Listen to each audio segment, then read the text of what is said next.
ತಾರತಮ್ಯ ಯಾಕೆ ಮಾಡ್ತೀರಿ ನೀವು? ಈ ಕಲಾವಿದರನ್ನ ನನಗೆ ಆಶ್ಚರ್ಯ ಅನಿಸ್ತಾ ಇದೆ, ಕನ್ನಡ ಸಂಸ್ಕೃತಿ ಇಲಾಖೆ ಮತ್ತು ಪ್ರವಾಸೋದ್ಯಮ ಇಲಾಖೆದವರು ಈ ಕಡೆ ಕಣ್ಣೆತ್ತು ನೋಡಿದಾರೆ ಇಲ್ಲ ಅಂತ. ಈ ಭಾರತದ ಸಂಸ್ಕೃತಿಯ ಮೂಲ ಬೇರುಗಳು ಅಲೆಮಾರಿಗಳಲ್ಲಿದೆ. ಆ ಸಂಸ್ಕೃತಿ ಬಿಂಬ ಕರ್ನಾಟಕದಲ್ಲಿದೆ ಅಂತ ಅಂತಾರಾಷ್ಟ್ರೀಯ ಮಟ್ಟದ ಸಾಂಸ್ಕೃತಿಕ ಸಮ್ಮೇಳನ ಕರ್ನಾಟಕದಲ್ಲಿ ಅವರ ಮೂಲಕ ಮಾಡಿದ್ದು ಇತಿಹಾಸ ಇದೆ. ಕುಣಿದಾಟ ಮಾಡಿದ್ದೀರಿ ಅಂದ್ರೆ ಕಲೆಯಲ್ಲಿದ್ದೀರಿ. ಆ ಕಲೆಯನ್ನ ಈ ಅಲೆಮಾರಿಗಳ ಮೂಲಕ ನೀವು ಪ್ರತಿಬಿಂಬಿಸ್ರಿ ಅನ್ನೋದು ನಮ್ಮ ಆಶಯ ಆಗಿದೆ. ರಾಜ್ಯ ಸರ್ಕಾರ ಅದರೊಳಗೆ ನಮ್ಮ ಕಲಾವಿದರಿಗೆ 50 ಕೋಟಿ ರೂಪಾಯಿ ಇಡ್ರಿ ಅಲೆಮಾರಿಗಳಿಗೆ. ಆ ಎಲ್ಲಾ ವರದಿಗಳ ಸಂದರ್ಭದಲ್ಲಿ ಅಲೆಮಾರಿಗಳಿಗೆ ಒಟ್ಟು ಆರ್ಥಿಕವಾಗಿ, ಸಾಮಾಜಿಕವಾಗಿ, ಶೈಕ್ಷಣಿಕವಾಗಿ ಮುಂದೆ ಎಲ್ಲಕ್ಕಿಂತ ಹೆಚ್ಚಾಗಿ ಅವರಿಗೆ ಸರ್ಕಾರದ ಎಲ್ಲ ಸೌಲಭ್ಯಗಳನ್ನು ತತ್ಕ್ಷಣ ಕೊಡೋದ್ರ ಮೂಲಕ ಪರಿಹಾರವನ್ನು ತುರ್ತು ಅಲೆಮಾರಿಗಳಿಗೆ ಇವತ್ತೇನಾದರೂ ಮಾಡ್ತಾ ಇದ್ರೆ ತುರ್ತು ಸಂದೇಶ ಬರಬೇಕು ಅವ್ರಿಗೆ ಕೊಟ್ಟಾಗ.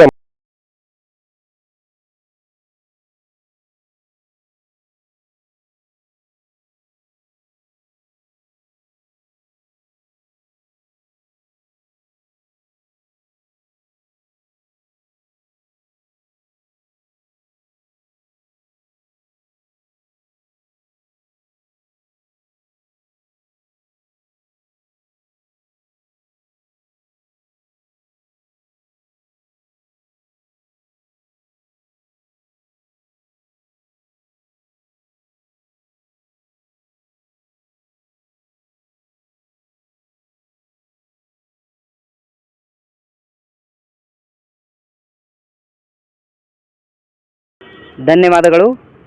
ಇವತ್ತು ಸಂದರ್ಶನ ನಮ್ಮ ಜೊತೆಯಲ್ಲಿ BM ರಾವೂರ್ ಸರ್ ಅವರು ನಮ್ಮ ಜೊತೆಯಲ್ಲಿದ್ದಾರೆ.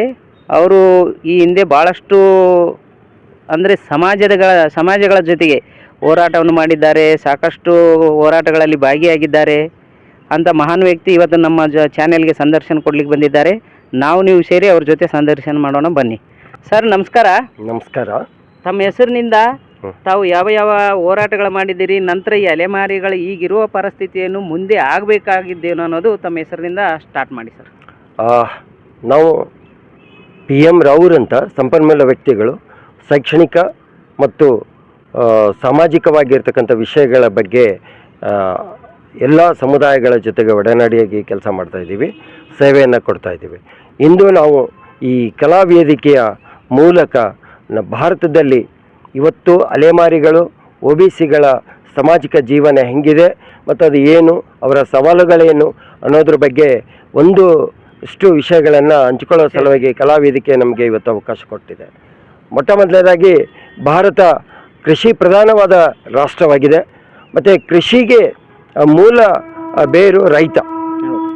ಆ ರೈತನಿಗೆ ಆತನ ಕಷ್ಟ, ಶ್ರಮ, ದುಡಿಮೆಗೆ ಆಯಾಸವಾಗಿ ಬಂದಾಗ ಆತನ ಮತ್ತೆ ಪುನಶ್ಚೇತನ, ಆತನ ಮನರಂಜನೆ ಮಾಡ್ತಕ್ಕಂಥ ಸಂದರ್ಭದಲ್ಲಿ ಈ ಕಲಾವಿದರು ಅಂದರೆ ಅಲೆಮಾರಿ ಕಲಾವಿದರು ರಾತ್ರಿ ಹೊತ್ತಿನಲ್ಲಿ ಮತ್ತು ಬೆಳಗ್ಗೆ ಹೊತ್ತಿನಲ್ಲಿ ಮತ್ತು ರಜಾ ದಿನಗಳಲ್ಲಿ ಅಥವಾ ಮಳೆಗಾಲದಲ್ಲಿ ಈ ನಮ್ಮ ರೈತರ ಒಡಗೂಡಿ ಈ ಕಲಾವಿದರಂತ ಏನು ಕರಿತೀವಿ, ಭಾರತೀಯ ಸಂಸ್ಕೃತಿಯ ಮೂಲ ಬೆನ್ನೆಲುಬು ಮತ್ತು ಬೇರು ಯಾರು ಅಂದರೆ ಅಲೆಮಾರಿಗಳ ಕಲಾವಿದರು.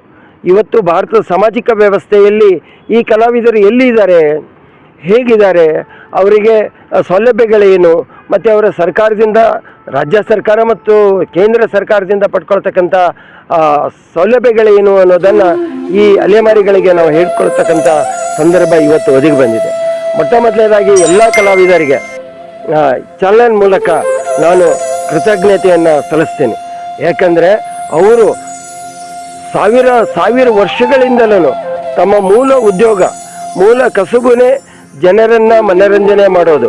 ಅದು ಕಲಾವಿದರೆ ವಿವಿಧ ರೀತಿಯ ಬಯಲಾಟಗಳಾಗಿರ್ಬೋದು ಅಥವಾ ಬೇರೆ ಬೇರೆ ಹಾಡಿನ ಮೂಲಕ, ಜಾನಪದದ ಮೂಲಕ, ವೇಷಭೂಷಣಗಳ ಮೂಲಕ ನೀವೇನು ಜನರನ್ನು, ಆಗಿನ ಕಾಲದಲ್ಲಿ ಯಾವುದೇ ಡಿಜಿಟಲ್ ಇರಲಿಲ್ಲ, ಜನರಿಗೆ ಮೌತ್ ಟು ಮೌತ್ ಅಡ್ವರ್ಟೈಸ್ ಅಂದರೆ ದೃಶ್ಯದ ಮೂಲಕ ಪ್ರತ್ಯಕ್ಷವಾಗಿಯೇ ಅವರು ತಮ್ಮ ಹೊಟ್ಟೆಪಾಡಿಗಾಗಿ ಅವರು ಈ ಕಲಾ ವೇದಿಕೆಯನ್ನು ಮಾಡಿಕೊಂಡಿದ್ರು. ಅದನ್ನು ಇವತ್ತಿಗೂ ಮುಂದುವರ್ಸ್ಕೊಂಡು ಬರ್ತಾ ಇದ್ದಾರೆ. ಆದರೆ ಅವರ ಜನಜೀವನ ಹೇಗಿದೆ, ಇವತ್ತಿನ ಪರಿಸ್ಥಿತಿ ಏನಿದೆ, ಅವರ ಮಕ್ಕಳ, ಚಿಕ್ಕ ಮಕ್ಕಳ, ಬಾಲ ಮಕ್ಕಳ ಮತ್ತು ಅವರ ಶೈಕ್ಷಣಿಕ ವ್ಯವಸ್ಥೆ ಹೇಗಿದೆ ಅನ್ನೋದ್ರ ಬಗ್ಗೆ ಇವತ್ತು ನಾವು ಒಂದು 4-6 ವಿಷಯಗಳನ್ನು ಕಲಾ ವೇದಿಕೆ ಮೂಲಕ ಹಂಚಿಕೊಳ್ತಾ ಇದ್ದೇನೆ. ಮೊಟ್ಟ ಮೊದಲಿಗೆ ನಾನು ಈ ಕಲಾವಿದರಿಗೆ ಕೇಳ್ಕೊಳ್ಳೋದೇನು ಅಂದರೆ, ಇಷ್ಟೆಲ್ಲ ಜನರನ್ನು ಸಮಾಜದ ಮನೋವಿಜ್ಞಾನದ ಮೂಲ ಬೇರುಗಳಿರೋದೇನೆ ಕಲಾವಿದರ ಬಳಿ. ಇವತ್ತು ನಾವು ಮನೋಶಾಸ್ತ್ರಜ್ಞರನ್ನ ಕಾಣ್ತೀವಿ, ಮನೋ ಸೈಕಾಲಜಿಸ್ಟ್ಗಳನ್ನ ಕಾಣ್ತೀವಿ, ಆದರೆ ಸಮಾಜದ ಸೈಕಾಲಜಿಸ್ಟ್ಗಳು ಯಾರಾದರೂ ಇದ್ರೆ ಅದು ಕಲಾವಿದರ ಮೂಲಕ ನಾವು ಕಂಡ್ಕೊಳ್ಳೋಕ್ಕೆ ಸಾಧ್ಯ. ಹಲವಾರು ಪಾತ್ರಧಾರಿಗಳ ಮೂಲಕ, ಅದು ಬೇರೆ ಬೇರೆ ಪಾತ್ರಧಾರಿಗಳ ಮೂಲಕ ಜನಜೀವನದ ಇವತ್ತು ಸಹ ನೀವೆಲ್ಲಾದರೂ ಅಲೆಮಾರಿಗಳನ್ನು ನೋಡಿದ್ರೆ ಕಷ್ಟದ ಬದುಕು, ಶ್ರಮದ ಬದುಕು, ಮತ್ತು ಅವರ ಹೊಟ್ಟೆಪಾಡಿನ ಬದುಕಿಗಾಗಿ ಕಲೆ ಉಳಿಸಿಲ್ಲ ಅವರು. ಭಾರತದ ಸಂಸ್ಕೃತಿಯ ಶ್ರೇಷ್ಠತೆಯನ್ನು ಉಳಿಸಿರೋರು ಯಾರಾದರೂ ಇದ್ದರೆ ಅವರು ನಮ್ಮ ಅಲೆಮಾರಿ ಕಲಾವಿದರು ಅಂತ ನನ್ನ ಅಭಿಮತ, ಮತ್ತು ಅವರಿಗೆ ನಾನು ಬೆಂಬಲ ಕೊಡ್ತೇನೆ. ಮತ್ತು ಮೊಟ್ಟ ಮೊದಲನೇದಾಗಿ ಕನ್ನಡ ಮತ್ತು ಸಂಸ್ಕೃತಿ ಇಲಾಖೆ, ರಾಜ್ಯ ಸರ್ಕಾರ ಮತ್ತು ಭಾರತದ ಕೇಂದ್ರ ಸರ್ಕಾರ ಏನಿದೆ, ಮಾನವ ಸಂಪನ್ಮೂಲ ಡಿಪಾರ್ಟ್ಮೆಂಟ್ ಅಂತ ಏನು ಕರಿತೀವಿ, ಹ್ಯೂಮನ್ ರಿಸೋರ್ಸ್ ಡಿಪಾರ್ಟ್ಮೆಂಟಿಗೆ ನೀವೇನಾದರೂ ಬಜೆಟ್ ಕೊಡಬೇಕಾದ್ರೆ ಮೊದಲು ಈ ಕಲಾವಿದರ ಬದುಕನ್ನು ಸುಧಾರಣೆ ಮಾಡೋ ಸಲುವಾಗಿ, ಆ ಕಲಾ ಬದುಕಿದೆ ಅಂತೇಳೇ ವಿಶ್ವದಾದ್ಯಂತ ಇವತ್ತು ಭಾರತದ ಸಂಸ್ಕೃತಿಯನ್ನು ಉಳಿಸ್ಕೊಳ್ಳೋಕೆ ಕಾರಣ ಆಗಿರೋ ಈ ಅಲೆಮಾರಿಗಳ ಬಗ್ಗೆ ನೀವು ಅವರ ಜನಜೀವನದ ಬಗ್ಗೆ, ಶಿಕ್ಷಣದ ಬಗ್ಗೆ, ತರಬೇತಿಯ ಬಗ್ಗೆ ಹೆಚ್ಚೆಚ್ಚು ಅನುದಾನ ಕೊಡಬೇಕು, ಬಿಡುಗಡೆ ಮಾಡಬೇಕಂತ ಈ ಕಲಾವಿದರ ಪರವಾಗಿ ಚಲನ್ ಮೂಲಕ ನಾನು ಆಗ್ರಹಪಡಿಸ್ತೇನೆ. ಸರ್, ಇನ್ನೊಂದು, ಈಗ ನೀವು ಹೇಳಿದ್ರಿ ಮೂಲತಃವಾಗಿ ಇವರೆಲ್ಲರೂ ಅಲೆಮಾರಿಗಳು ಕಲಾವಿದರು ಅಂತ ಹೇಳಿದ್ರಿ.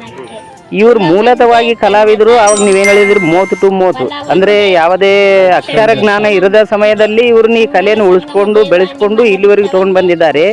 ಇಂಥ ಒಂದು ವಿಜ್ಞಾನದ ಕಾಲದಲ್ಲಿ ಇವ್ರಿಗೆ ಏನಾದರೂ ವಿದ್ಯೆ ಕೊಟ್ಟಿದ್ದೇ ಆದಲ್ಲಿ ಈ ಕಲೆಯನ್ನು ಇನ್ನಷ್ಟು ಪ್ರಚೋದನೆ ಮಾಡ್ಬೋದಂತೀರಾ ಅಲೆಮಾರಿಗಳು?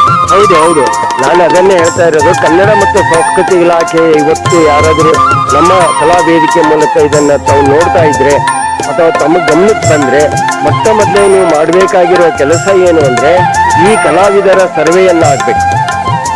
ಈ ಕಲಾವಿದರು ಯಾವುದೇ ಏಜ್ ಲಿಮಿಟ್ ಇರಲಾರ್ದೆ, 18 ವರ್ಷದ ಯುವಕ ಇರಲಿ ಅಥವಾ ಬಾಲ ಕಲಾವಿದ ಇರಲಿ, ಅಲೆಮಾರಿಯ ಕಲಾವಿದರು, ಬಾಲ ಕಲಾವಿದರು, ಯುವ ಕಲಾವಿದರು, ಹಿರಿಯ ಕಲಾವಿದರು ಅಂತ ವಿಂಗಡಣೆ ಮಾಡದೇನೆ ಅಲೆಮಾರಿಗಳಲ್ಲಿ ಕಲಾ ವಿಭಾಗ ಏನಿದೆ ಅವರನ್ನು ಉಳಿಸಿ ಬೆಳೆಸೋಕ್ಕೆ, ಎಲ್ಲಕ್ಕಿಂತ ಸಂಸ್ಕೃತಿ ಉಳಿಸ್ಬೇಕಾದ್ರೆ ಅವರು ಬೇರು ಇರೋದರಿಂದ ಅವರಿಗೆ ಸ್ಟೈಫಂಡ್ ಮೂಲಕ, ತರಬೇತಿಯ ಮೂಲಕ, ಇವತ್ತಿನ ಆಧುನಿಕ ಶಿಕ್ಷಣವನ್ನು ಕೊಡೋದ್ರ ಮೂಲಕ ಅವರು ವಿಶ್ವ ಮಟ್ಟದ ಶ್ರೇಷ್ಠ ಕಲಾವಿದರಾಗಿ ಹೊರಹೊಮ್ಮಕ್ಕೆ ಸ್ಟೈಫಂಡ್ ಕೊಡಬೇಕು. ಮತ್ತು ಅವರಿಗೆ ಬಾಲ ಕಲಾವಿದರಿಗೆ ಪ್ರೋತ್ಸಾಹ ಮಾಡೋ ಪುರಸ್ಕಾರಗಳನ್ನು ಕೊಡಬೇಕು. ಯುವಕರಿಗೆ ಈ ಥರ ಕಲಾ ವೇದಿಕೆಯ ಮೂಲಕ ಚಾನಲ್ ಏನು ನಾವು ನೋಡ್ತಾ ಇದ್ದೀವಿ, ಇಂಥ ಎಲೆಮರೆ ಚಾನಲ್ಗಳನ್ನು ತಾವು ಸರ್ಕಾರ ಅನುದಾನವನ್ನು ಕೊಡೋದ್ರ ಮೂಲಕ ಇನ್ನೂ ಹಕ್ಕಿ ಉದಾಹರಣೆಗೆ ತಮಗೆ ಈ ಮೂಲಕ ಹೇಳೋಕ್ಕೆ ನನ್ನ ನೆನಪು ಬರ್ತಾ ಇದೆ, ಸುರಭಿ ಅನ್ನೋ ಒಂದು ಧಾರಾವಾಹಿ ಬರ್ತಾಯಿತ್ತು. ಸುರಭಿ ಅದು ರಾಷ್ಟ್ರ ಮಟ್ಟದಲ್ಲಿ ಹೆಸರುವಾಸಿ ಆಯಿತು.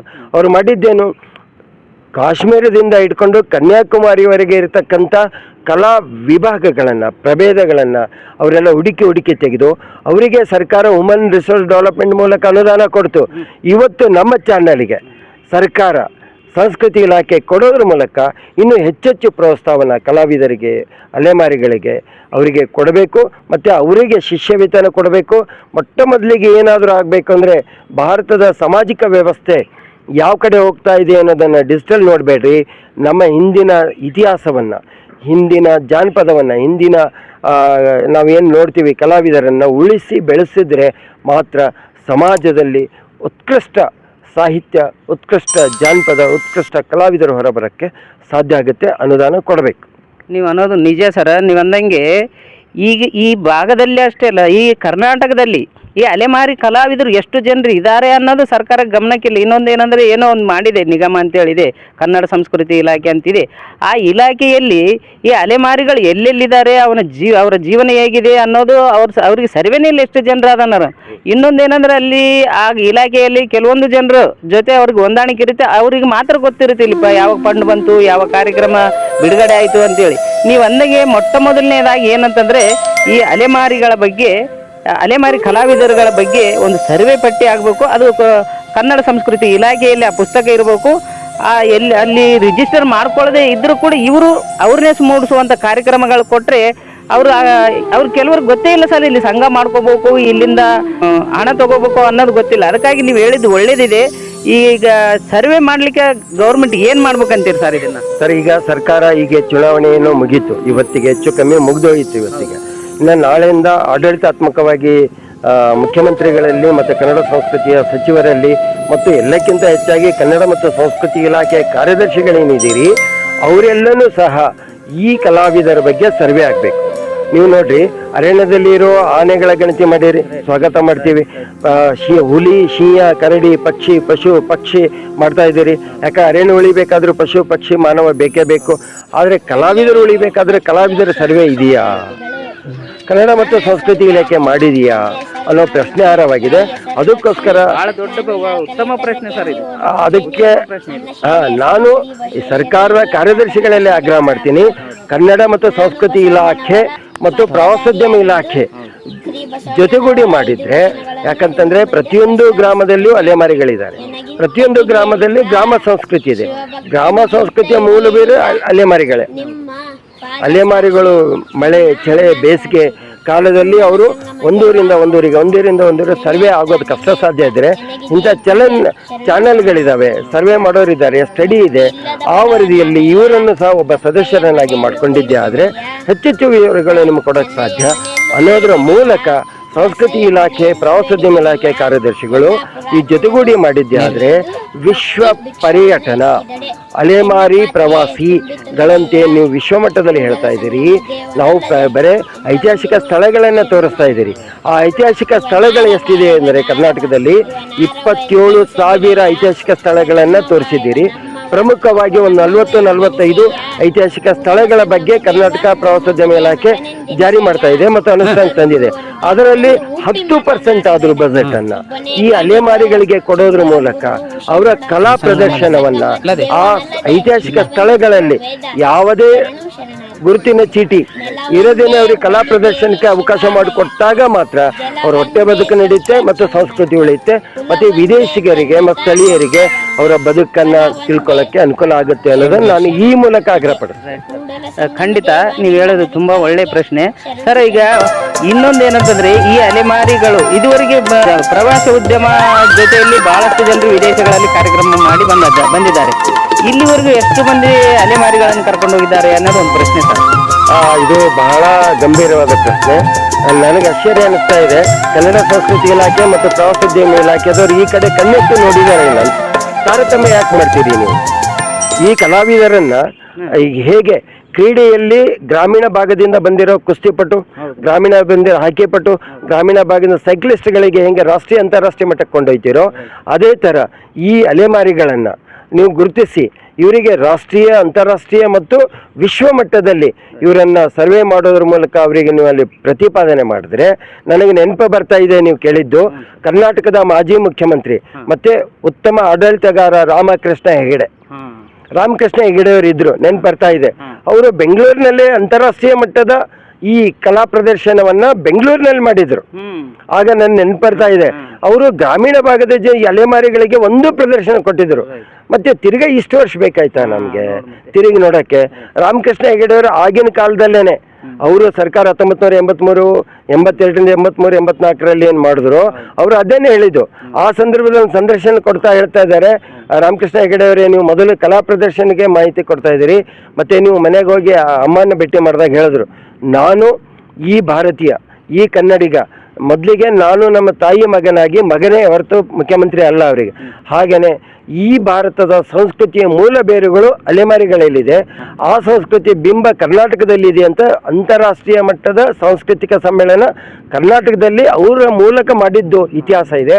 ಇವತ್ತಿನ ನಮ್ಮ ಮಾನ್ಯ ಸಿದ್ದರಾಮಯ್ಯ ಅವರು ತಾವು ಸಹ 6ನೇ ತರಗತಿವರೆಗೂ, 5ನೇ ತರಗತಿ ಪ್ರವೇಶ ಪಡ್ಕೊಂಡಿದ್ದೀರಿ, ಏನು 5ನೇ ತರಗತಿವರೆಗೂ ಜಾನಪದ ಕುಣಿದಾಟ ಮಾಡಿದ್ದೀರಿ, ಅಂದ್ರೆ ಕಲೆಯಲ್ಲಿದ್ದೀರಿ.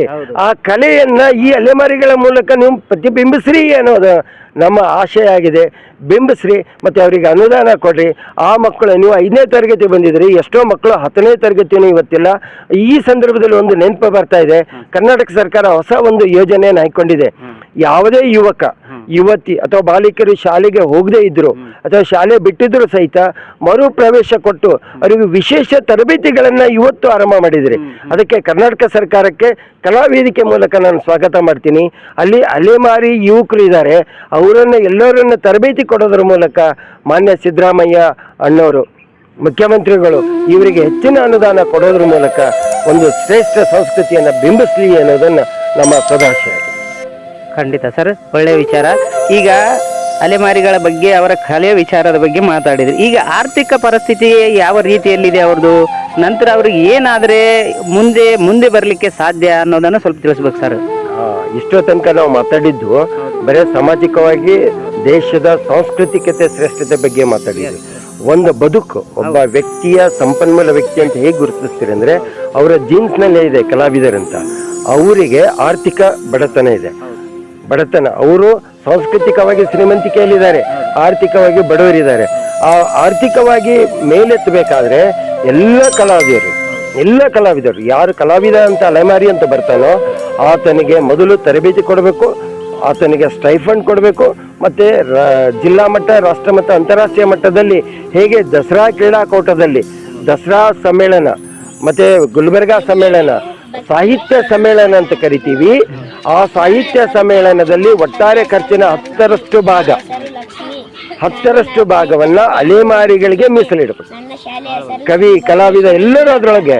ಇವತ್ತು ನೀವು 4 ಕೋಟಿ ರೂಪಾಯಿ ಖರ್ಚು ಮಾಡ್ತಾ ಇದ್ದಾರೆ, 40 ಲಕ್ಷ ರೂಪಾಯಿಗಳನ್ನಾದರೂ ಸಹ ಅಲೆಮಾರಿಗಳು ಕೊಟ್ಟರೆ ಅವರು ಸಂಸ್ಕೃತಿಯ ಭಾಗವಾಗಿ ಆರ್ಥಿಕವಾಗಿ ಉಪಜೀವನ ಮಾಡೋಕ್ಕಾಗುತ್ತೆ, ಮುಂದೆ ಬರೋಕ್ಕಾಗುತ್ತೆ ಅನ್ನೋದನ್ನು ಈ ಮೂಲಕ ಹೇಳ್ತಾ, ಇವತ್ತು ಒಳ್ಳೆಯ ದಿನ.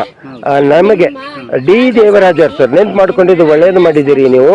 ನಾನು ಯಾಕೆ ಹೇಳ್ತಾ ಇದ್ದೀನಿ ಅಂತಂದರೆ, ಇವತ್ತು ಜೂನ್ 6 ಡಿ ದೇವರಾಜ ಅರಸು ಈ ಸಾಂಸ್ಕೃತಿಕವಾಗಿ ಅವರು ಅಲೆಮಾರಿಗಳ ಜೊತೆಗಿದ್ರು. ಉದಾಹರಣೆಗೆ ಹೇಳ್ಬೇಕಂತಂದ್ರೆ ತಮಗೆ ಗೊತ್ತದನ್ನು ನೆನ್ಪು ತಂದು ಕೊಡ್ತೀನಿ. ಅವರು ಪ್ರವಾಸಕ್ಕೆ ಹೋಗುವಾಗ ಒಬ್ಬ ಹೆಳವ ಒಂದು ಎತ್ತನ್ನು ತಗೊಂಡು ಬರ್ತಾ ಇದೆ. ಒಂದು ಕಡೆ ಅವನು ವಿದ್ಯಾವಂತ ವಕೀಲ ಆಗಿದ್ದ. ವಕೀಲ ಆದರೂ ಸಹಿತ ಯಾಕಪ್ಪ ನೀನು ಏನಾಗಿದೆಯಾ ಅಂದರೆ ನಾನು BA-LLB ಓದ್ತಾ ಇದ್ದೆ ಹಿಂಗಂತ. ಹಾಗಾದ್ರೆ ಯಾಕೆ ಮಾಡ್ತಾ ಇದ್ದೆ? ನನಗೆ ಉದ್ಯೋಗ ಇಲ್ಲ ಅಂದ್ರೆ ಯಾವಾಗಿನ ಮಾತಿದೆ 77-78 ಮಾತು ಹೇಳ್ತಾ ಇದ್ದೀವಿ. ಸೊ ಅದನ್ನೇ ಇವತ್ತಿನ ಸಿದ್ದರಾಮಯ್ಯರು ಸಹ ಯಾಕೆ ಈ ಥರ ಯುವ ನಿಧಿ ಅಂತ ನೀವು ಆರಂಭ ಮಾಡಿದಿರಿ, ಅದು ಕಲಿತವರಿಗೆ ಮಾಡಿದಿರಿ. ಯುವ ಕಲಾವಿದರಿಗೆ, ಅಲೆಮಾರಿ ಕಲಾವಿದರಿಗೆ ನೀವು ಯುವ ಕಲಾ ನಿಧಿ ಅಂತ ಯಾಕೆ ಮಾಡಬಾರ್ದು? ಇದು ಒಳ್ಳೆ ಪ್ರಶ್ನೆ. ಇದು ಯೋಜನೆ ಅನ್ನೋ ಪ್ರಕಾರ ನಿಜವಾಗ್ಲೂ ಕಲಿತವ್ರಿಗೆ ಮಾತ್ರ ಅಲ್ಲಿ ಅನುಕೂಲ ಆಯ್ತು. ಕಲಿದೇ ಇದ್ದವ್ರು ಅವರ ಅದೃಷ್ಟ ಹೇಗೆ ಬದಲಾಯಿಸೋದು? ನೀವು ಅಂದಂಗೆ ಯುವ ನಿಧಿ ಅಂತೇಳಿ ಮಾಡಿದ್ರೆ ಅಲ್ಲಿ ಅನಕ್ಷರಸ್ಥರು ಕೂಡ ತಗೊಳ್ಬಹುದು ಅನ್ನೋದು ನಿಮ್ಮ ಆಲೋಚನೆ. ಅನಕ್ಷರಸ್ಥರಿದ್ರು ಸಾಂಸ್ಕೃತಿಕ ಕಲಾವಿದರ ಕಲಾ ಯುವ ನಿಧಿ ಅಂತ ಮಾಡಿ, ವಿಶೇಷವಾಗಿ ಬೇಕಾದ್ರೆ ನೀವು 50ರಷ್ಟು ಅಲೆಮಾರಿಗಳಿಗೆ ಕೊಡ್ರಿ, 30ರಷ್ಟು OBC ಕೊಡ್ರಿ, 20ರಷ್ಟು ಮೇಲ್ವರ್ಗದವ್ರಿಗೆ ಕೊಡ್ರಿ. ಯಾಕಂದ್ರೆ ಈಗಾಗಲೇ ಮೇಲ್ವರ್ಗದವರು ಅಷ್ಟೇ ಅಂತಾರಾಷ್ಟ್ರೀಯಲ್ಲಿದ್ದಾರೆ. ಇವರಿಗೆ 50ರಷ್ಟು ಅಲೆಮಾರಿ ಕಲಾವಿದರು ಯಾವುದೇ ವಯೋಮಿತಿ ಇಲ್ಲದೇನೆ ಬಾಲ ಕಲಾವಿದ, ಹಿರಿಯ ಕಲಾವಿದ, ಯುವ ಕಲಾವಿದನಿಗೆ ಸ್ಟೈಫಂಡ್ ಕೊಡೋದ್ರ ಮೂಲಕ, ಯುವ ನಿಧಿ ಕೊಡೋದ್ರ ಮೂಲಕ ಆರ್ಥಿಕ ಹೊಟ್ಟೆ ತುಂಬಿದಾಗ ಮಾತ್ರ ಮೆದುಳು ಸಂಪನ್ಮೂಲ ಆತನಲ್ಲಿ ಇನ್ನೂ ಚಾಕಚಕ್ಯತೆಯ ಕಲಾ ಪ್ರದರ್ಶನವನ್ನು ಮಾಡೋಕ್ಕೆ ಸಾಧ್ಯ ಮಾಡಿ. ನಾನು ಇದನ್ನೇ ಹೇಗೆ ನೀವು ಪರಿವರ್ತನೆ ಮಾಡಿ ಅನ್ನೋದಕ್ಕೂ ನಾನು ಕೇವಲ ಕೇಳ್ತಾ ಇಲ್ಲ, ಸಲಹೆ ಕೊಡ್ತಾ ಇದ್ದೀನಿ. ಪ್ರವಾಸೋದ್ಯಮ ಇಲಾಖೆಗೆ ನೀವು ಸಾವಿರ ಕೋಟಿ ರೂಪಾಯಿ ಖರ್ಚು ಮಾಡ್ತಾ ಇದ್ದೀರಿ ರಾಜ್ಯ ಸರ್ಕಾರ. ಅದರೊಳಗೆ ನಮ್ಮ ಕಲಾವಿದರಿಗೆ 50 ಕೋಟಿ ರೂಪಾಯಿ ಇಡ್ರಿ. ಅಲೆಮಾರಿಗಳಿಗೆ ಕರ್ನಾಟಕ ಸರ್ಕಾರದಲ್ಲಿ 50 ಕೋಟಿ ರೂಪಾಯಿ ಇಡ್ರಿ. ಏಕೆ ಒಂದು ಉದಾಹರಣೆ ಕೊಡ್ತೀನಿ. ನೀವು ನದಿ ನೀರಿನಲ್ಲಿ ಸರ್ಫೈಸಿಂಗ್ ಕ್ರೀಡಾಕೂಟ ಮಾಡಿದರೆ 50 ಕೋಟಿ ರೂಪಾಯಿ ಖರ್ಚು ಮಾಡ್ತೀರಿ. ಆಮೇಲೆ ಕ್ರೀಡಾಕೂಟಗಳಿಗೆ 100 ಕೋಟಿ ಖರ್ಚು ಮಾಡ್ತೀರಿ. ಈ ಕಲಾ ಪ್ರದರ್ಶನ ಮಾಡೋಕ್ಕೆ 50 ಕೋಟಿ ರೂಪಾಯಿ ಕೊಟ್ಟು ತರಬೇತಿ ಕೊಟ್ಟು ಕಲಾ ಯುವ ನಿಧಿಯನ್ನು ಜಾರಿಗೊಳಿಸಿದ್ರೆ ಅವರಿಗೆ ಉದ್ಯೋಗ ಕೊಟ್ಟಂಗಾಯ್ತು, ಶೈಕ್ಷಣಿಕವಾಗಿ ಮುಂದೆ ಬಂದಂಗಾಯ್ತು. ಈ ವೈಜ್ಞಾನಿಕ ಯುಗದಲ್ಲಿ ಅವರು ಸಹ ಬದಲಾವಣೆಯ ಸಾಮಾಜಿಕ ಪ್ರಾಧಾನ್ಯತೆಯನ್ನು ಪಡ್ಕೊಳ್ಳೋಕ್ಕೆ ಸಾಧ್ಯ ಆಗುತ್ತೆ. ಆಗ್ಲೇ ಅವರು ಮುಂದುವರಿಯೋಕ್ಕೆ ಸಾಧ್ಯ ಆಗುತ್ತೆ ಅನ್ನೋದನ್ನು ಈ ಕಲಾ ವೇದಿಕೆ ಮೂಲಕ ಕಲಾವಿದರಿಗೆ ಯುವ ಕಲಾ ನಿಧಿಯನ್ನು ಮಾಡೋ ಮೂಲಕ ಸ್ಟೈಫಂಡ್ ಕೊಡ್ರಿ ಅನ್ನೋದು ನಮ್ಮ ವಿಚಾರ, ನಿಮ್ಮ ವಿನಂತಿ. ಒಳ್ಳೆ ಆಲೋಚನೆ ಮಾಡಿದ್ರಿ. ಇದರಿಂದ ಭಾಳಷ್ಟು ಜನ ಅನಕ್ಷರಸ್ಥರದಾರೆ, ಆದರೆ ಅವ್ರು ಬ್ರಿಲಿಯಂಟ್ ಆಗಿ ಕಲಾವಿದರು ಅದಾರೆ. ಆ ಒಂದು ಸಮುದಾಯ ಕೂಡ, ಅಂದರೆ ಅಂಥ ಒಂದು ಕಲಾವಿದರು ಕೂಡ ಒಂದು 10 ರೂಪಾಯಿ ತಗೊಳ್ಳಿಕ್ಕೆ ನಂತರ ಆರ್ಥಿಕವಾಗಿ ಮುಂದೆ ಬರಲಿಕ್ಕೆ ಅನುಕೂಲ ಆಗುತ್ತೆ. ಇದು ಭಾಳ ಒಳ್ಳೆ ವಿಚಾರ ಹೇಳಿದ್ರಿ ಸರ್. ಇದೊಂದಾಯಿತು. ನಂತರ ಈಗ ಇರಲಿಕ್ಕೆ ಅಲೆಮಾರಿಗಳಿಗೆ ಭಾಳಷ್ಟು ಜನರಿಗೆ ಮನೆಗಳಿಲ್ಲ. ಅವರಿಗಾಗಿ ಒಂದು ಕಡೆ ಒಂದೊಂದು ಕಾಲೋನಿ ಮಾಡಿ ಅಲ್ಲಿ ಏನಾರು ಅಂಗನವಾಡಿ ಸ್ಕೂಲು ಪ್ರಥಮವಾಗಿ ಸ್ಟಾರ್ಟ್ ಮಾಡಿಕೊಟ್ರೆ ಇದು ಒಳ್ಳೆಯದಾಗುತ್ತೆ. ನಂತರ ಒಂದೊಂದು ಕಡೆಗೆ ಸುಮಾರು ಒಂದು 4 ಎಕರೆ 8 ಎಕರೆ ಈ ಥರ ಜಮೀನು ಖರೀದಿ ಮಾಡಿ ಮನೆಗಳು ಕಟ್ಟಿಕೊಡ್ಬೋದಾ ಸರ್ಕಾರ? ಇದು ಬಹಳ, ಯಾಕಂತಂದರೆ ನಾವು ಇಲ್ಲಿ ತನಕ ಹೊಟ್ಟೆಯ ಬದುಕಿನ ಬಗ್ಗೆ ಮಾತಾಡಿದ್ವಿ. ಇವತ್ತು ಭಾರತದಲ್ಲಿ ಹೆಚ್ಚು ಕಮ್ಮಿ 12.5 to 20 ಕೋಟಿ ಜನ ಅಲೆಮಾರಿಗಳಿದ್ದಾರೆ. ಅವ್ರಿಗೆ ಸರ್ವೇನೇ ಆಗಿಲ್ಲ. ಜನಗಣತಿಯಲ್ಲಿ ಆಗ್ತಾರೆ ಅವರು. ಜನಗಣತಿ ಮಾಡಬೇಕಾದ್ರೆ ನೀವು ಜನಗಣತಿ ನೋಡಿದ್ರೆ ಅಲೆಮಾರಿಗಳ ಸಂಖ್ಯೆ ಎಷ್ಟು ಕಮ್ಮಿ. ಯಾಕಂದರೆ ಗಣತಿ ಮಾಡುವಾಗ ಅವರು ಊರಲ್ಲೇ ಇರೋದಿಲ್ಲ, ಎಲ್ಲೆಲ್ಲೋ ಇರ್ತಾರೆ. ಗಣತಿಗೆ ಮನೆಗೆ ಬರಬೇಕಂದ್ರೆ ಒಂದು ನೆಲೆ ಬೇಕು, ಹೌದಾ? ಕರ್ನಾಟಕ ರಾಜ್ಯ ಸರ್ಕಾರ ಅಲೆಮಾರಿ ನಿಗಮ ಅಂತ ಮಾಡಿದೆ. ಆದರೆ ಅಲೆಮಾರಿಗಳಿಗೆ ನೀವು ಏನಾದರೂ ಮೊಟ್ಟ ಮೊದಲಿಗೆ ಭಾರತದ ಕೃಷಿಯ ಪ್ರಧಾನವಾಗಿರೋ ರಾಷ್ಟ್ರದಲ್ಲಿ ಈ ಅಲೆಮಾರಿಗಳಿಗೆ ಒಂದು ನೆಲೆ ನಿಲ್ತಕ್ಕಂಥದ್ದು ನೀವು ಮಾಡೆಲ್ ಆಗಿಯಾದರೂ ಕರ್ನಾಟಕ ರಾಜ್ಯದ 30 ಜಿಲ್ಲೆಗಳಲ್ಲಿ ಕನಿಷ್ಠತಮ ಒಂದು 10 ಎಕರೆ ಜಮೀನನ್ನು, ಗೈರಾಣಿ ಜಮೀನು, ಸರ್ಕಾರಿ ಜಮೀನನ್ನು ಕೊಡೋದ್ರ ಮೂಲಕ ಅವರು ಎಷ್ಟು ಜನಸಂಖ್ಯೆ ಇದ್ದಾರೆ ಅವರಿಗೆ 20-20-20-30 ಸರ್ಕಾರದ ನಿಯಮಾನುಸಾರ ಮೊದಲೇ ಗೈರಾಣಿ ಜಮೀನನ್ನು ಅದು ನೀವು ನಿಗದಿ ಮಾಡಿ ಅಲೆಮಾರಿಗಳಿಗೆ ಕೊಡ್ತಕ್ಕಂಥದ್ದಾದರೆ ಅಲ್ಲಿ ಅಲೆಮಾರಿಗಳ ಕಾಲೋನಿ ಆಗುತ್ತೆ, ಅಲೆಮಾರಿಗಳ ಸಾಂಸ್ಕೃತಿಕ ಸಂಚಲನ ಉಂಟಾಗುತ್ತೆ. ವಿದೇಶದ ಒಂದು ಮಾಡೆಲ್ ಕಲಾ ಸ್ಕೂಲ್ ಕೂಡ ಮಾಡ್ಬೋದು, ಶಾಲೆ ಕೂಡ ಮಾಡಿದ್ರೆ ಅದು ಅನುಕೂಲ. ಮತ್ತೆ ಅವರಿಗೆ ಅನುದಾನ ಕೊಡಬೇಕು. ಹೇಗಂದ್ರೆ ವಿಶೇಷ ಶಿಕ್ಷಣ ಅದು. ನೀವು ಎಲ್ಲನೂ ಆಧುನಿಕವಾಗಿರೋ ಶಿಕ್ಷಣ ಸಂಸ್ಥೆಗಳಿಗೆ 10 ಲಕ್ಷ 20 ಲಕ್ಷ ಅನುದಾನ ಕೊಡ್ತೀರಿ. MLA MLC ರಾಜ್ಯಸಭಾ ಮತ್ತು MP ಗಳ ಅನುದಾನ. ಇವರಿಗೆ ನೇರ ಇವರಿಗೆ ಕನಿಷ್ಠ 2% ಬಜೆಟ್ ಆದರೂ ಅಥವಾ 3% ಬಜೆಟ್ ಆದರೂ ನಿಗದಿ ಮಾಡಿದರೆ ಅನುಕೂಲ ಆಗುತ್ತೆ.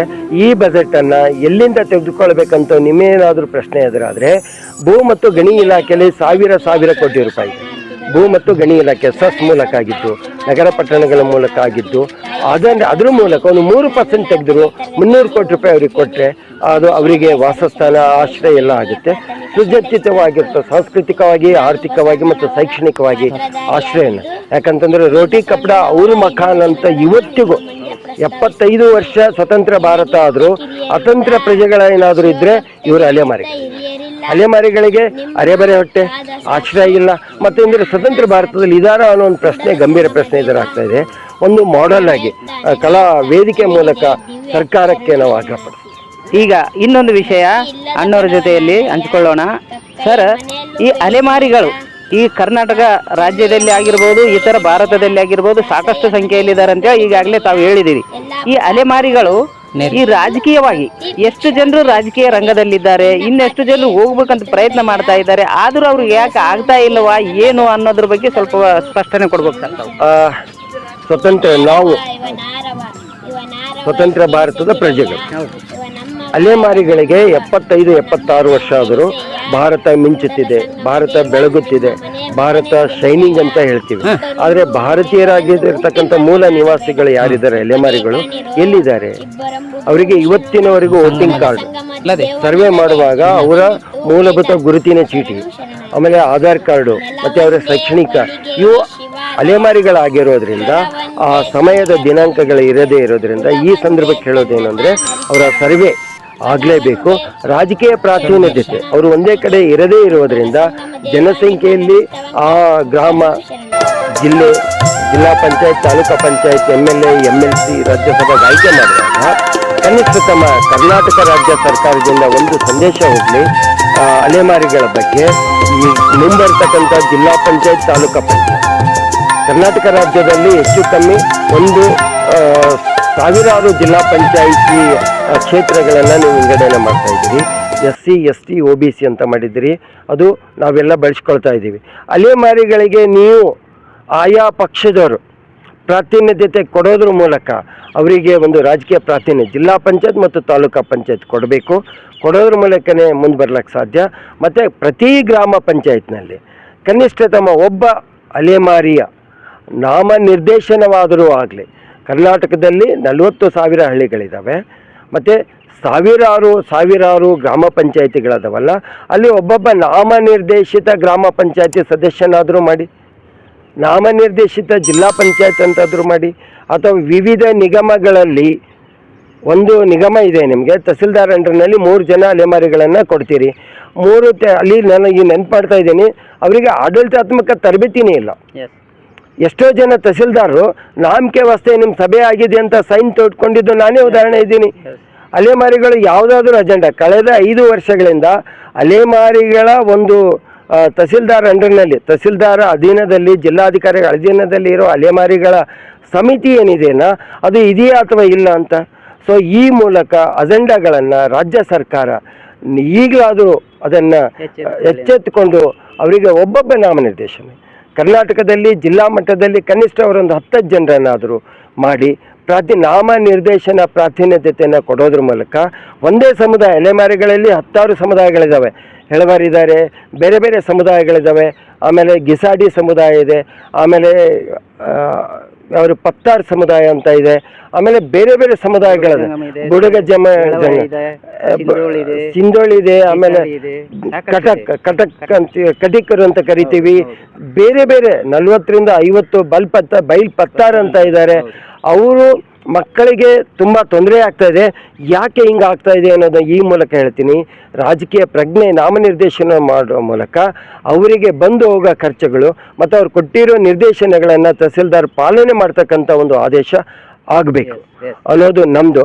ಇದರ ಜೊತೆಗೆ ಅವರು ಎಚ್ಚೆತ್ಕೊಳ್ಬೇಕು ಸರ್ಕಾರ, ಕನಿಷ್ಠತಮ ನಾಮನಿರ್ದೇಶನ ಮಾಡೋದ್ರ ಮೂಲಕ ಆದರೂ ಅವರಿಗೆ ಪ್ರಾತಿನಿಧ್ಯತೆ ಕೊಡಲಿ ಅನ್ನೋದು.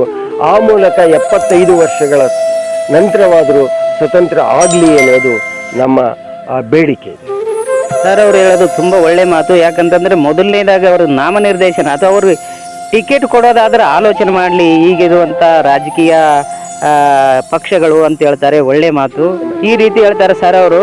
ನಿಜವಾಗ್ಲೂ ಒಳ್ಳೆಯದು. ಅವ್ರಿಗೆ ನಾಮನಿರ್ದೇಶನ ಮಾಡಬೇಕು ಅಥವಾ ಇಲ್ಲ ಟಿಕೆಟ್ ಕೊಡಬೇಕು ಯಾವುದೇ ಪಕ್ಷದಿಂದ. ಆದರೆ ಭಾಳಷ್ಟು ಕಡೆ ಅವರಿಗೆ ಕಾಸ್ಟ್ ಇನ್ಕಮ್ಗಳೇ ಇರಲ್ಲ. ಇದ್ರ ತೊಂದರೆ ಭಾಳಷ್ಟು ಇದೆ. ಇದ್ರ ಬಗ್ಗೆ ವಿಚಾರ ಮಾಡೋಣ ತಾವು. ಸರ್ ನೀವು ಹೇಳಿದ್ದು ನಿಜ, ಇಲ್ಲ ಅಂತ ಅನ್ನಲ್ಲ.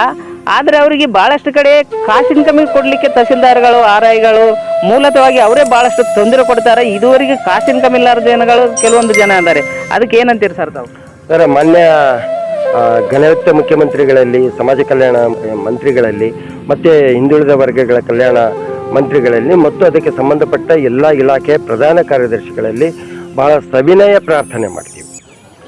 ಕನಿಷ್ಠತಮ ಅಲೆಮಾರಿಗಳ ಜಾತಿ ಪ್ರಮಾಣದ ಪತ್ರದ ಬಗ್ಗೆ ಒಂದಿಲ್ಲ ಒಂದು ಕಡೆ ಅವರಿಗೆ ತೊಂದರೆ ಆಗ್ತಾ ಇದೆ. ಎಂಥ ತೊಂದರೆ ಆಗ್ತಾ ಇದೆ ಅಂತಂದರೆ, ಯಾವುದೇ ಒಬ್ಬ ತಹಸೀಲ್ದಾರರು ಇವರು ಇಂಥ ಜಾತಿಯವರು ಅಂತ ಅವರಾದರೂ ಘೋಷಣೆ ಮಾಡಿದ್ರೆ ಕೊಡಿ, ಇಲ್ಲ ತಹಸೀಲ್ದಾರರು ಅವ್ರು ಏನು ಪ್ರಮಾಣ ಪತ್ರ ಕೊಡ್ತಾರೋ ಅವರಿಗೆ ಅಲ್ಲಿ ಸ್ಥಳೀಯವಾಗಿ ಇದ್ದೇ ಇರ್ತಾರೆ. ಅವರ ವಂಶವಾಳಿ ಇರುತ್ತೆ, ಅವರ ಸಾಮಾಜಿಕ ಸಂಘಟನೆಗಳಿರುತ್ತೆ. ಅಥವಾ ನಮ್ಮ ಈ ಇಲಾಖೆಗಳಿಗೆ ನಂದೊಂದು ಪ್ರಾರ್ಥನೆ ಏನು ಅಂದರೆ, ಈ ಜಾತಿ ಪ್ರಮಾಣ ಪತ್ರವನ್ನು ಹೇಗೆ ನೀಡಬೇಕು ಅನ್ನೋದನ್ನ ಬಗ್ಗೆ ಬೇಕಾದಷ್ಟೆಲ್ಲ ನಿಮಗೆ ಆದೇಶಗಳು ಬರುತ್ತೆ. ಆದರೆ ಅದನ್ನು ಇವರೇ ಅಂತೇನು ಪರಿಗಣನೆ ಮಾಡಬೇಕಾದ್ರೆ ನಮ್ಮದು ಒಂದು ಸಲಹೆ ಇದೆ ಸರ್ಕಾರಕ್ಕೆ ಮತ್ತು ಇಲಾಖೆಯ ಪ್ರಧಾನ ಕಾರ್ಯದರ್ಶಿಗಳಿಗೆ. ತಹಸೀಲ್ದಾರರಲ್ಲಿ ಕನಿಷ್ಠತಮ ನೀವೇನು ಮಾಡಬೇಕು ಅಂತಂದರೆ, ನಮ್ಮದೊಂದು ಸಲಹೆ ಇದೆ. ಅವರ ಸಾಮಾಜಿಕ ಸಂಘಟನೆಯ ಲೆಟರ್ ಪ್ಯಾಡ್ಗಳಿದ್ದಾವೆ, ಸಾಮಾಜಿಕ. ಅವರು ಒಂದು ವೇಳೆ ಲೆಟರ್ ಪ್ಯಾಡ್ ಇಲ್ಲ, ಸಂಘ ಸಂಸ್ಥೆಗಳೇ ಇರಲಿಲ್ಲ ಅಂದರೆ ಕನಿಷ್ಠ ಆ ಸಮುದಾಯದಲ್ಲಿ 4 ಅಣ್ಣ ತಮ್ಮ, ಅಕ್ಕ ತಂಗಿ, ಹಿಂಗೆ ಸೋದರರು ಇರ್ತಾರೆ. ಅಲ್ಲಿ ಜನರನ್ನು, ಬೇರೆ ಬೇರೆ OBC ಜನರನ್ನು, ಒಬ್ಬೊಬ್ಬ ಇತರೆ ಸಮುದಾಯದ ಮುಖಂಡರನ್ನ ಕರೆದು ಅವರ ಸಮ್ಮುಖದಲ್ಲಿ ಅವರ ಪರಿಶೀಲನೆ ಮಾಡಿ ಇಂಥ ಜಾತಿ ಅಂತ ಆದರೂ ಗುರುತಿಸಿಕೊಂಡು ಆ VA, ವಿಲೇಜ್ ಅಕೌಂಟೆಂಟ್, PDO ಮತ್ತು ತಹಸೀಲ್ದಾರರು ಮನಮುಟ್ಟಂಗೆ ಮಾಡಿ ಪಂಚನಾಮ ಮಾಡೋದ್ರ ಮೂಲಕ ಖಾತ್ರಿಪಡಿಸಿ. ಯಾಕೆ ಹೇಳ್ತಾ ಇದ್ದೀನಿ ಅಂದರೆ, ನನಗೆ ಬಹಳ ಗಂಭೀರ ವಿಷಯ ಇದೆ. ಒಂದು ಅಲೆಮಾರಿ ಹುಡುಗಂದು, ಆತ ಒಂದು ಅಲೆಮಾರಿ ಸಮುದಾಯದವನಿದ್ದಾನೆ. ಅವನಿಗೆ ಒಯ್ದು ಎಲ್ಲಿ ಹಚ್ಚಿದ್ದಾರೆ ಇವರಂದ್ರೆ, ಯಾವುದೋ ಒಂದು ಇನ್ನೊಂದು ಜಾತಿಗೆ, ಮೇಲ್ವರ್ಗದ ಜಾತಿಗೆ. ಅವನು SLC ಪಾಸ್ ಮಾಡಿದ್ದಾನೆ, ಉದಾಹರಣೆ ಇದೆ ನನ್ನ ಕಡೆ. ಈಗ ಅವನು